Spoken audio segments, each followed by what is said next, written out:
सत्यम मिश्रा आप सभी का टेक्निकल एनालिस्ट के यूट्यूब चैनल पे स्वागत और अभिनंदन करता हूं दोस्तों। आज सीटीटी का प्रैक्टिस सेट नंबर 3 है दोस्तों हिंदी का, जो कि आपके सीटेड जुलाई एग्जाम के दृष्टि से अति महत्वपूर्ण है दोस्तों। मेरे द्वारा दोस्तों आप सभी का एकदम बिल्कुल फ्री में तैयारी करवाया जा रहा है दोस्तों। इसके लिए सिर्फ आपको एक काम करना है, चैनल को सब्सक्राइब करना है और वीडियो को दोस्तों शेयर करना है। चलिए स्टार्ट करते हैं। आज की क्लास का पहला प्रश्न है। यहाँ पे दोस्तों पहला प्रश्न आपके सामने आ चुका है कि चूहा बिल से बाहर निकला। चूहा बिल से बाहर निकला में कौन सा कारक है? संप्रदान कारक, अपादान कारक, करण कारक या संबंध कारक? तो दोस्तों आपको बता दें कि कारकों की संख्या हिंदी में कहीं के पूछ लेता है तो कारक कितने होते हैं? 8 होते हैं। और संस्कृत में कारक संख्या कितनी होती है? 6 होती है। तो यहाँ पे दोस्तों चूहा बिल से बाहर निकला, जहाँ पे अलगाव का बोध हो, जहाँ पे अलगाव की बात की जाए, अलगाव का बोध हो, वहां पे क्या होता है? अपादान कारक होता है दोस्तों। क्या होता है? अपादान कारक वहां पे होता है। तो इस प्रश्न का राइट जवाब क्या होगा? ऑप्शन नंबर सेकंड इसका राइट जवाब हो जाएगा। जहां पे दोस्तों किसी को कोई चीज दान में दी जाए और उससे वापस न ली जाए, वहां पे संप्रदान कारक होता है। ठीक है।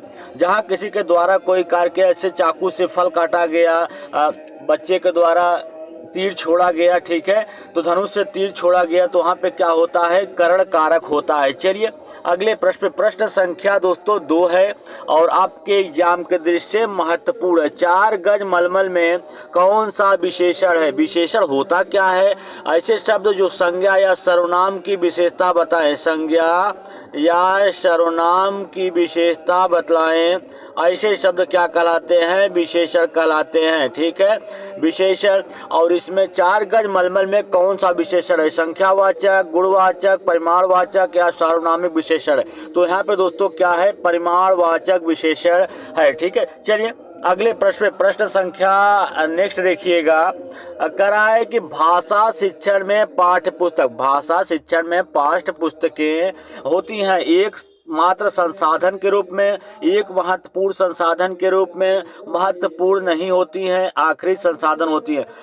भाषा शिक्षण में पाठ्य पुस्तकें जो होती हैं एक प्रकार से महत्वपूर्ण संसाधन होती है। इसी के जरिए दोस्तों बच्चे को पता चलता है कि क्या पढ़ना है और शिक्षक को भी पता चलता है कि उनको क्या क्या पढ़ाना है इस पाठ्य में। ठीक है।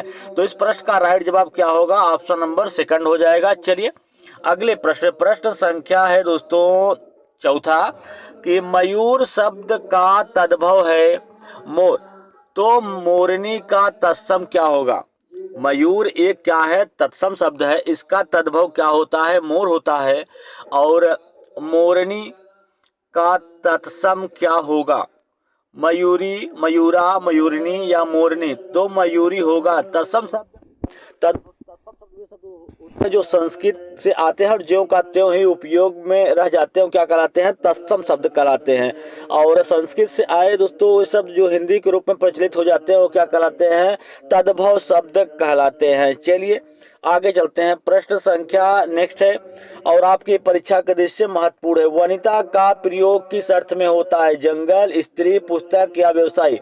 तो वनिता का प्रयोग किस अर्थ में होता है? स्त्री के अर्थ में इसका प्रयोग होता है। इस प्रश्न का राइट जवाब ऑप्शन नंबर सेकंड है। चलिए अगले प्रश्न। प्रश्न संख्या दोस्तों नेक्स्ट है कि कहानी सुनाने से कौन सा उद्देश्य पूरा किया जाता है? कहानी सुनने या सुनाने से कौन सा उद्देश्य पूरा होता है? अन्य विषयगत क्षेत्रों के साथ प्रदर्शन का समन्वय करना, संवेदी क्षमता विकसित करना, सस्वर शैली और सुर परिवर्तन, स्वरों, व्यंजकों, अक्षरों और घबराहटपूर्ण आवाजों का उपयोग करके मौखिक रूप से व्यक्त करना, विषय वस्तु की बुनियादी समझ में सुधार करना।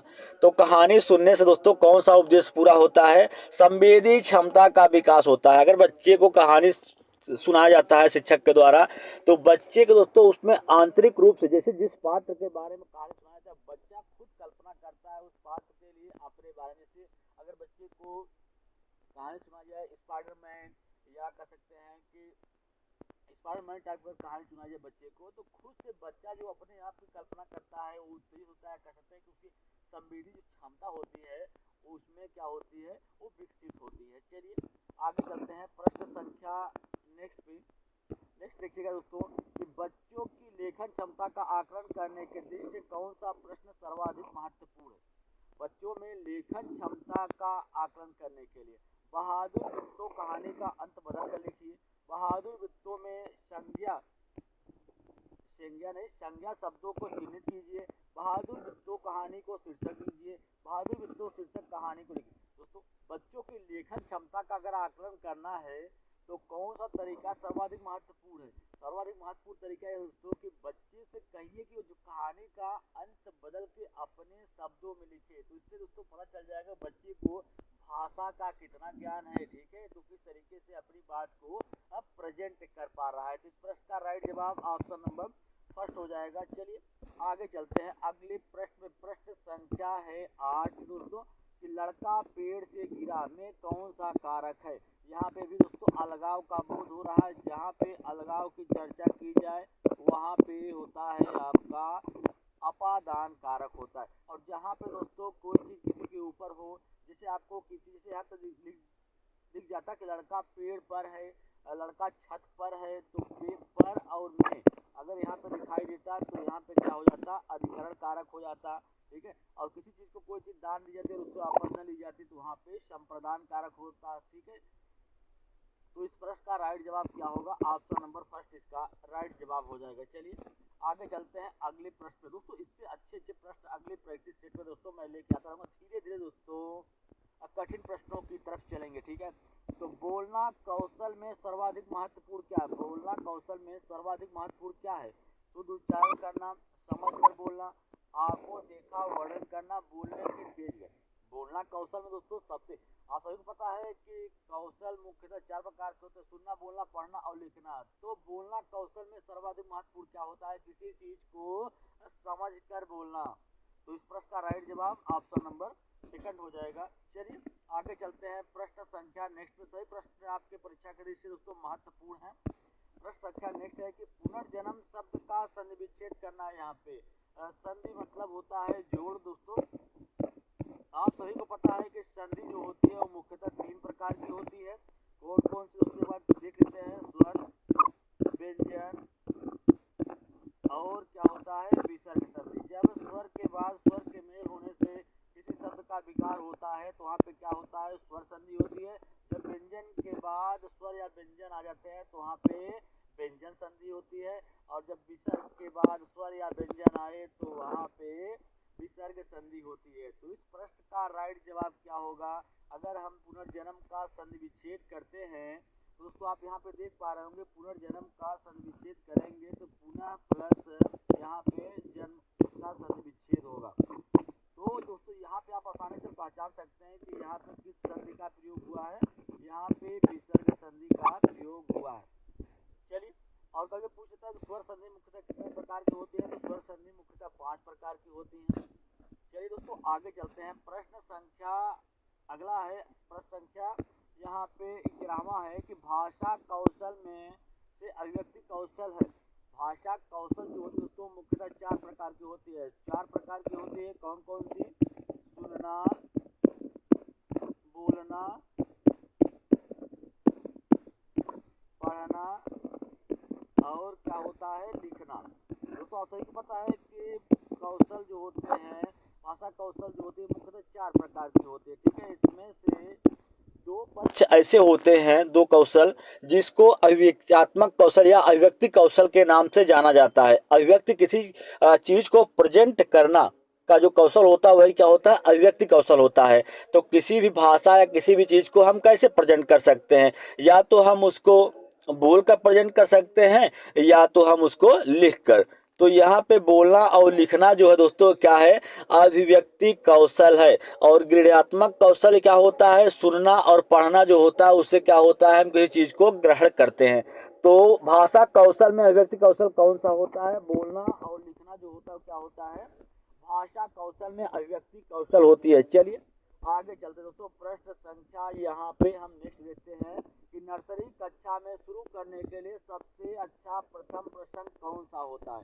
नर्सरी कक्षा में शुरू करने के लिए सबसे अच्छा प्रश्न कौन सा होता है? दोस्तों एक बच्चा होता है जब नर्सरी कक्षा में जाता है तो भले ही उस बच्चे को अपने आस पास पड़ोस या विद्यालय के बारे में कोई भी जानकारी या नॉलेज न हो, कोई भी जानकारी या नॉलेज न हो, लेकिन उसको अपने परिवार के बारे में दोस्तों भरपूर जानकारी होती है कि हमारा माता पिता भाई बहन क्या है, दोस्तों किससे कौन सा रिश्ता है, ये सारी चीजें बच्चे को पहले से ही पता होती है।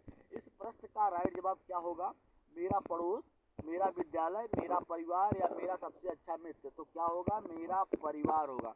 चलिए दोस्तों आगे चलते हैं अगले प्रश्न। प्रश्न संख्या है 13वां।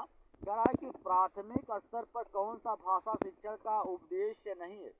भाषा शिक्षण का उद्देश्य प्राथमिक स्तर पर कौन सा नहीं है? अपने द्वारा कई बात की तार्किक पुष्टि करना, भाषा का सृजनशील एवं कल्पनाशील प्रयोग करना, रचनाओं के माध्यम से विभिन्न विषयों से जुड़ना, भाषा संबंधी व्याकरण को पूर्णतः कंठस्थ करना। प्राथमिक स्तर पर जो है दोस्तों और कंठस्थ करने की बात की जा रही, बिल्कुल गलत है। ठीक है, तो प्राथमिक स्तर कौन सा भाषा शिक्षण का उद्देश्य? भाषा शिक्षण का उद्देश्य होता है दोस्तों अपने द्वारा कई बात की तार्किक पुष्टि करना, रचनाओं के माध्यम से विभिन्न विषयों से जुड़ना, भाषा का सृजनशील एवं कल्पनाशील तरीके से उसका प्रयोग करना। तो इस प्रश्न का उद्देश्य नहीं है दोस्तों, नहीं है। ठीक है, तो उद्देश्य यही नहीं है कि भाषा संबंधी व्याकरण को पूर्णतः कंठस्थ करना। चलिए आगे चलते हैं। प्रश्न संख्या नेक्स्ट है कि एक भाषा शिक्षक के लिए सर्वाधिक महत्वपूर्ण क्या होता है? एक भाषा शिक्षक है, उसके लिए सर्वाधिक महत्वपूर्ण क्या होता है? भाषा शिक्षक के लिए सबसे महत्वपूर्ण होता है कि बच्चे को पूरा मौका देना चाहिए, बच्चे को पूरा अवसर या चांस देना चाहिए कि बच्चा जो है अपनी भाषा का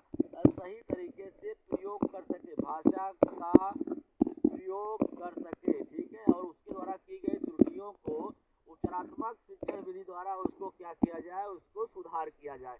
तो इस प्रश्न का राइट जवाब क्या होगा? ऑप्शन नंबर 3 इसका राइट जवाब हो जाएगा। चलिए अगले प्रश्न पर चलते हैं। प्रश्न संख्या नेक्स्ट है दोस्तों, क्या करा है कि हिंदी की कक्षा में प्रायः हिंदीतर भाषी बच्चे अरुचि प्रदर्शित करते हैं, क्योंकि हिंदीतर भाषी बच्चे, इसका मतलब ये होता है कि हिंदी से अलग उनकी भाषा हो। कहने का मतलब है कि उनकी जो भाषा है उस पर मातृभाषा का प्रभाव हो। अब कहने में कोई चीज़ अभिव्यक्त करने में बच्चा जो है हिंदी भाषा का प्रयोग नहीं कर पाता है, वो हिंदीदार होते हैं, क्योंकि वो हिंदी से अलग भाषा को जानते हैं। ठीक है, तो इस कारण से बच्चा जो है वो अरुचि प्रदर्शित करता है। तो क्या करना चाहिए? क्योंकि अध्यापक उसकी भाषा संबंधी त्रुटियों को सहजता से स्वीकार नहीं करते हैं, उन्हें अपनी भाषा के प्रति विशेष लगाव होता है, उन्हें तुलनात्मक रूप से हिंदी बहुत कठिन लगती है, उन्हें हिंदी सीखने का उपयोग नजर नहीं आता। तो अध्यापक क्या करता है? उनकी संबंधित त्रुटियों को सहजता से स्वीकार नहीं करता। अगर बच्चा है, अगर हिंदी भाषी बच्चा है, मतलब हिंदी से अलग कोई भाषा जानता है, उसके बोलने पे उसके क्षेत्रीय भाषा का प्रभाव पड़ रहा है, अगर बच्चा जो है उस भाषा में प्रयोग कर रहा है और शिक्षक उसे स्वीकार नहीं करता है, तो बच्चा जो है उस भाषा में अरुचि प्रदर्शित करता है। चलिए आगे चलते हैं प्रश्न संख्या नेक्स्ट पे। सॉरी दोस्तों, आज के लिए इतना ही। अगर आपको मेरा वीडियो अच्छा लगे तो लाइक शेयर और सब्सक्राइब दोस्तों जरूर करिएगा। इसी तरीके से अन्य वीडियो के साथ मैं फिर मिलूंगा, तब तक के लिए धन्यवाद दोस्तों।